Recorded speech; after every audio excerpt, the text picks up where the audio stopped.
Hello, good evening, and welcome to another edition of Cranky Gun Reviews. I'm going to have to warn everybody right now, this is going to be a pretty long video, but I'm not apologizing. With that introduction, tonight I wanted to talk about another gun in my why did I want this particular gun list. And this one is kind of almost more about why I didn't want this gun for a really long time and what made me finally want to buy one. So let's get into the video. So let's go back in time to 2014. I had just applied for my license to carry, taken my safety training, and I was awaiting my license to come in the mail. You do what everybody else does when you're bored and you're looking to buy your first gun. And I didn't know a whole lot about guns back then. So what I decided to do was, like any other uneducated person, go on YouTube and try to find all the information that I could glean from people like Hickhawk 45 and Demolition Matt, who back then was still only shooting shotguns. And there weren't a whole lot of channels around back then that there are now. So I was mostly relying on people like Hickhawk 45 and unfortunately, I think the Yankee Marshal was one that I watched back then. So a couple things that I started looking at, a pistol. So I knew I wanted a 22 long rifle pistol, and the one that I ended up first purchasing was the Ruger SR22 pistol. And I have a few videos on that. Main reason I wanted to buy that to start out was, starting out with a 22 long rifle, I knew I could handle the recoil. I could get my breathing down, my sight alignment, my sight picture, my trigger squeeze, and just get familiar with a handgun. I wanted to do that first, so that's what I started out with. Shortly after that, I started looking for different rifles in 22 long rifle that I could add to my collection or start a collection with realistically. And I wanted to find something that was reliable, readily available, and inexpensive. So the guns that were out there then that were new, you had a Ruger 1022, you had a Mossberg Plinkster, you had a Marlin 60, you had Marlin 795, and there was a few other brands that were out there. So I started looking for those in gun shops, and I really started looking for them used because at the time I wasn't making nearly as much money as I am now, and I was just getting started out. So I wanted to buy something used. So I started looking, and again, the Plinkster 702 Plinkster Mossberg, you could get those for around $179 back then.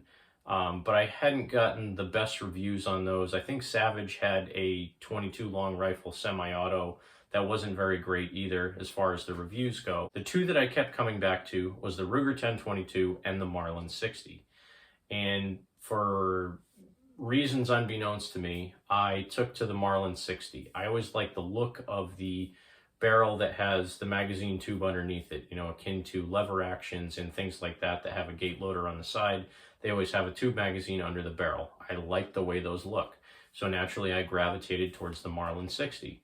So it was either the first or the second 22 rifle that I bought. I think the first one was actually a tube-fed Mossberg 146B bolt action from 1957. That one I picked up. If you go way back in my old videos, you can see videos of that. I've since traded it in, and it was really a good gun. I probably should have kept it. But the second 22 rifle that I bought was a Marlin 60.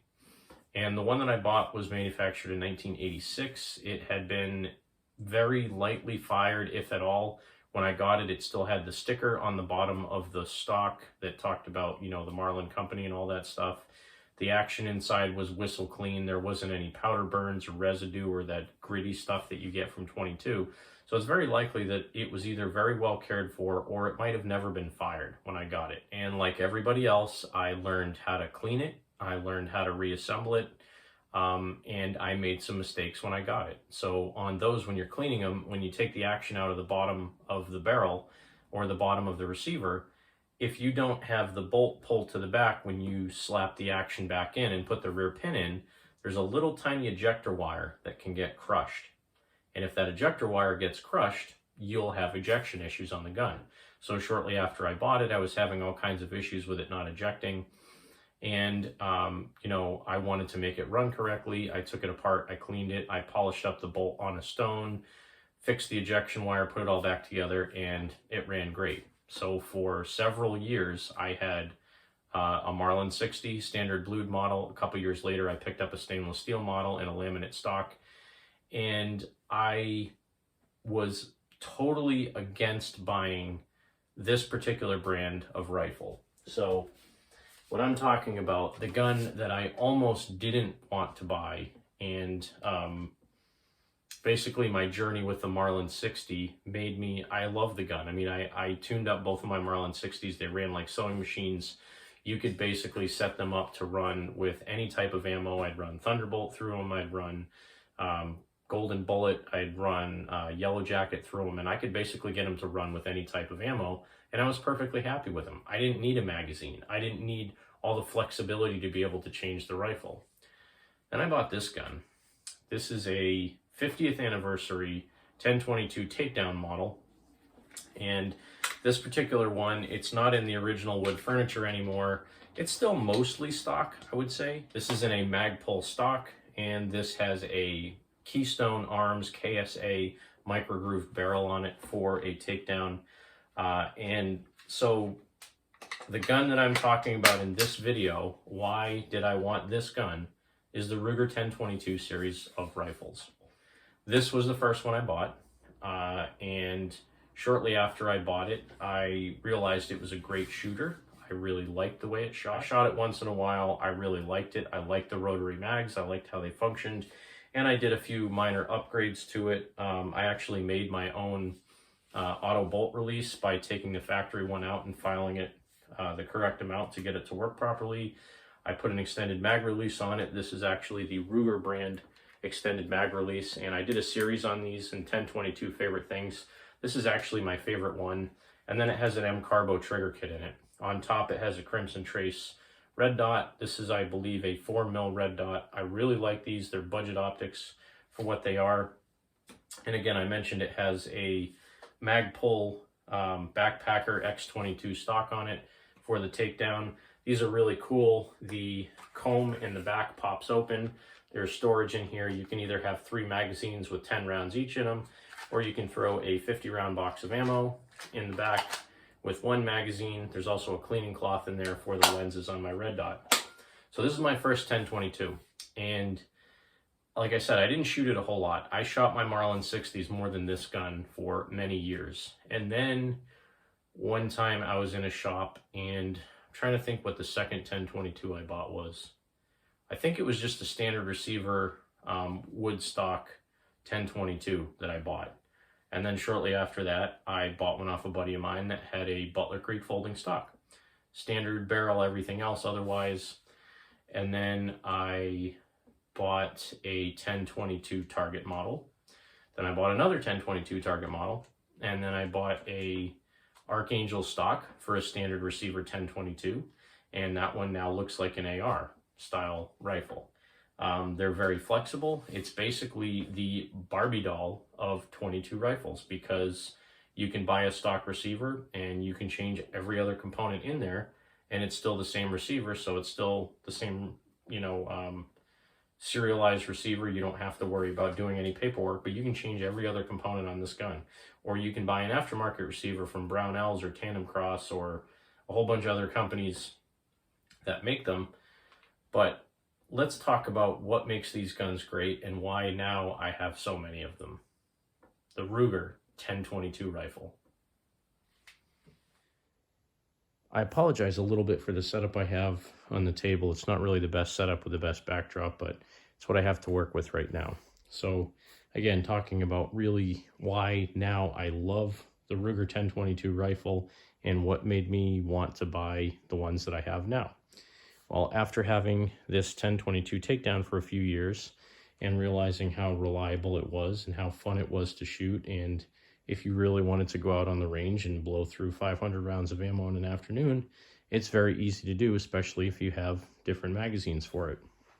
And going to the magazines, I've talked about this before, but you can get 25-round magazines from the factory.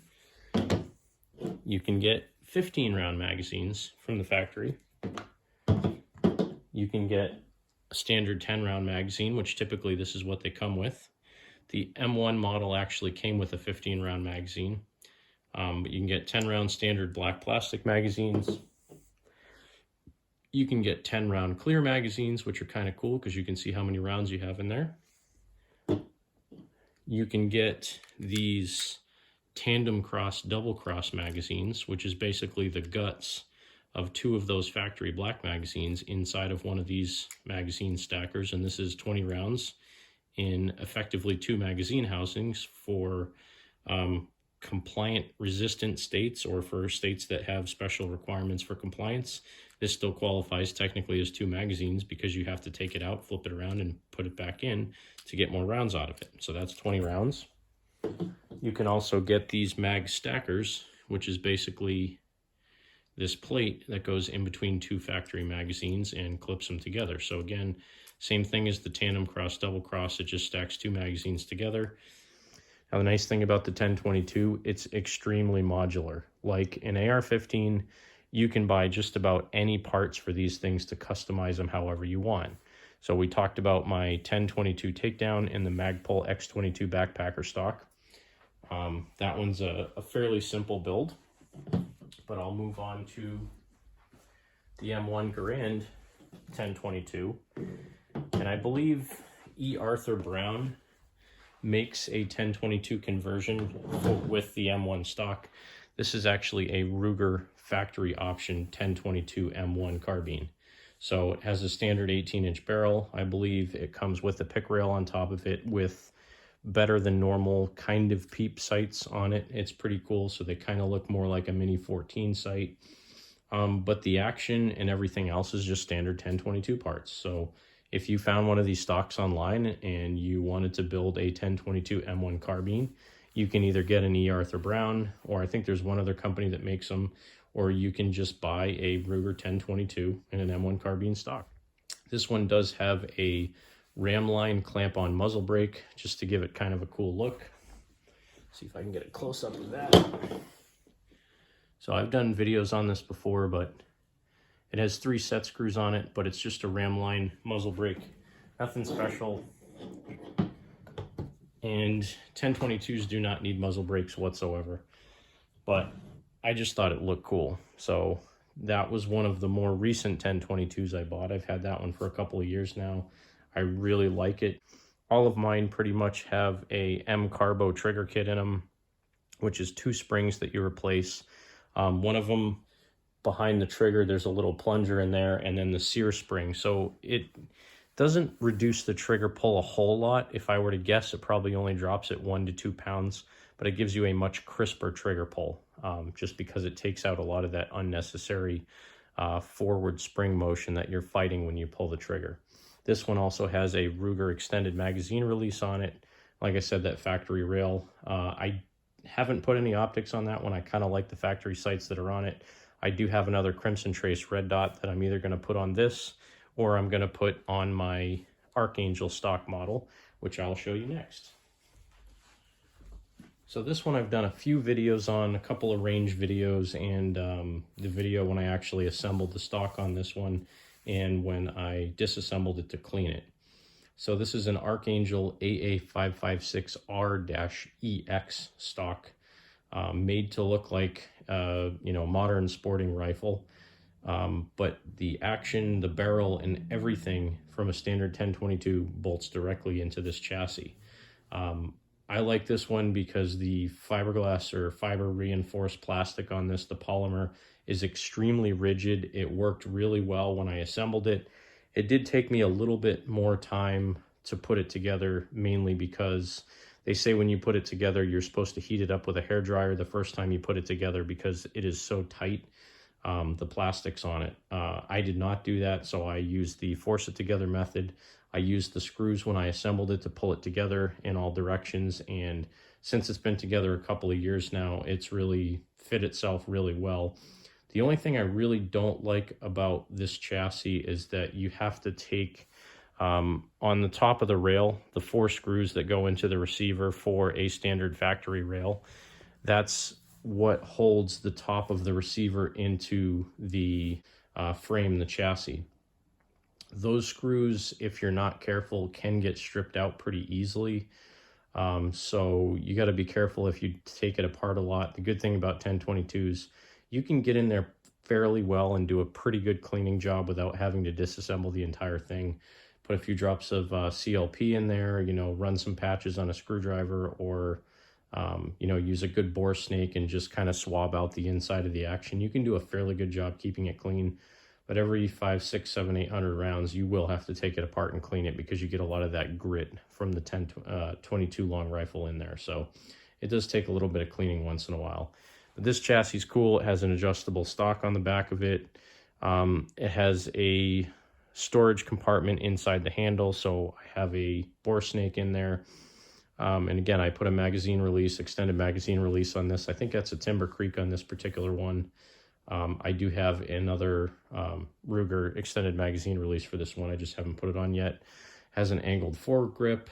I forget, I think that's a UTG aluminum angled foregrip. Bolts on the bottom of the rail. And the rails on this are actually standard pick rails. They're really well made. There's no like crazy plastic flashing or anything. I was actually really impressed with this stock. And again, just bolts on a standard 1022 receiver. The internal bolt in that thing, the trigger mechanism, everything is just factory parts. And then after I put the chassis on about a year later, I decided that I wanted to put a heavy barrel on it. So this also has a KSA, Keystone Arms micro groove barrel. I think this one's a 16.5-inch non-threaded barrel, but it is a heavy barrel. And this gun at the range is such a joy to shoot. Having the heavy barrel on it, if you throw a bipod on the front of this thing, or you just throw it on a sandbag and rest it on that angled foregrip, you can sit there and plink all day long. This one, I just put your standard flip-up iron sights on it for now. They're UTG ultra slim aluminum flip-up sights, and they work fairly well. I mean, you're not going to win any accuracy contests at 50 or 100 yards with it, but it's enough to see your target, and they are standard AR sights. So that's another version of the 1022 I have, and I'm going to grab my 2 target models and throw those up on the table. So this video's gone on quite a long time, but I did want to show the last 2 1022s that I have right now. These are my 1022 target models.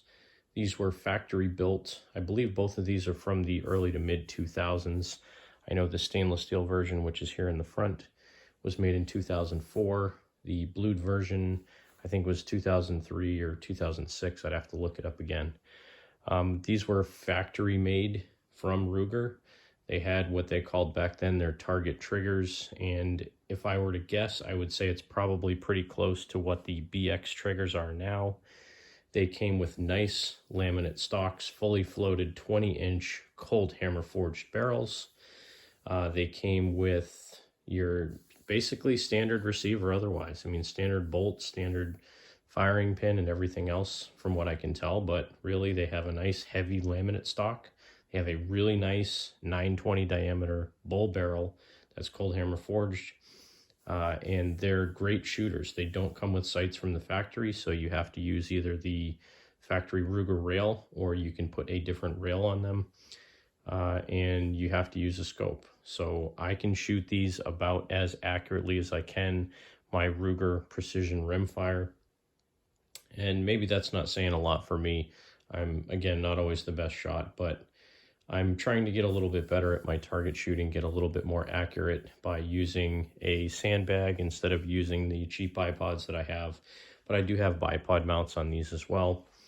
And I mean, the thing that really sold me on these, for one, is I'm just a sucker for a stainless steel barrel and these nice laminate wood stocks. I mean, I just love, absolutely love the way this looks. And you have Ruger hammer forged up here on the top of the barrel. You can see that spiral hammer forging on the barrel. They're just fantastic guns. Both of these I bought used, and they've been good shooters for me. But again, the nice thing about the Ruger 1022s, you could take a standard factory 18-inch carbine and find one of these. Ruger used to actually sell these barrels for like $189 or something. You used to be able to buy those 20-inch hammer forged barrels right from Ruger. They don't make them anymore. I have seen them pop up once in a while on eBay, but you could effectively take a standard 1022 receiver. You can buy a Boyd's laminate stock or any other various brand of laminate stock bolted on there. To change the barrels on these, it's 2 bolts to get the barrel out. Sometimes they're a little bit stuck in there. You might have to heat the receiver up a little bit or work them with some CLP to get them out. But it's 2 bolts and a V-clamp to take them out. And then you can swap a new barrel in. You can change the bolt. You can change the springs and everything else. And you could make a target model out of a standard receiver. Now, when I purchased the stainless steel one first, the reason I purchased that, I had a standard 18.5 inch or 18 inch carbine model that was in a laminate stock, standard taper barrel. And I was going to try to put an upgraded trigger system in it, maybe upgraded bolt, put a bull barrel on it. But then if I put a bull barrel on it, I would either had to open up the stock I had to make the bull barrel fit, or would have had to get another stock. And after all said and done, it would have cost me more to make it than this rifle cost me used. I think I paid $400 for this stainless steel model, and the laminate one I paid a little bit more for, but the blued model I paid a little bit more for, but that one I ended up trading in something for it, so really out of pocket it wasn't that much money. But it did cost more than the stainless steel model. And it's just, I bought them about 1.5 years apart. You know, the stainless steel model I bought right before COVID hit, and the blued model I bought halfway through the whole COVID scare and pandemic. But I traded in my Marlin 882 stainless steel 22 Win Mag towards that, and I don't regret it one bit. It was a great trade. I love these target models. So I'm going to try to end this video out now. It's been extremely long. I know I always say I don't like to talk until I actually start talking, and then I find I always have a lot to say. But the Ruger 1022, whether you're buying a takedown model, a target model, a standard carbine, an M1 carbine, or any of the other various models that they have, they're just a great rifle. And I like these rifles because of their modularity, their dependability, their flexibility, and just they have a great track record. They've been around for many years. You can get just about any accessory for these, make them look like anything you want. I've seen some that look like AK-47s. I've seen Tommy gun conversion kits for these things. So literally you can take that action and bolt it in just about any chassis you want to make a 1022 look like either a historical firearm or a much more expensive firearm, and get out there and shoot and have a great time without busting the bank. I mean, realistically, a standard 1022 you can still get for around $300, I think. And then over time, if you want to add components to them, change the stock, change the triggers, do whatever you want, just adding a few dollars here and there will really make the gun so much better. But right out of the box, they shoot well too. They're dependable, they're reliable, and they're a lot of fun to shoot. Thanks for watching this extra long version of Cranky Gun Reviews. Why did I want this gun? Talking about the Ruger 1022 series of rifles. Thanks for watching. Have a great night. God bless America. Make sure you support your two rights. It's much more important now than ever. The politicians are coming after us left and right, and the ATF is overstepping their bounds left and right. We must support our 2A rights as written in the Constitution. Remember, when somebody asks you to give up a little bit of your freedom for the greater good, that freedom is the greater good. Make sure you stand up for what you believe in. Have a great night.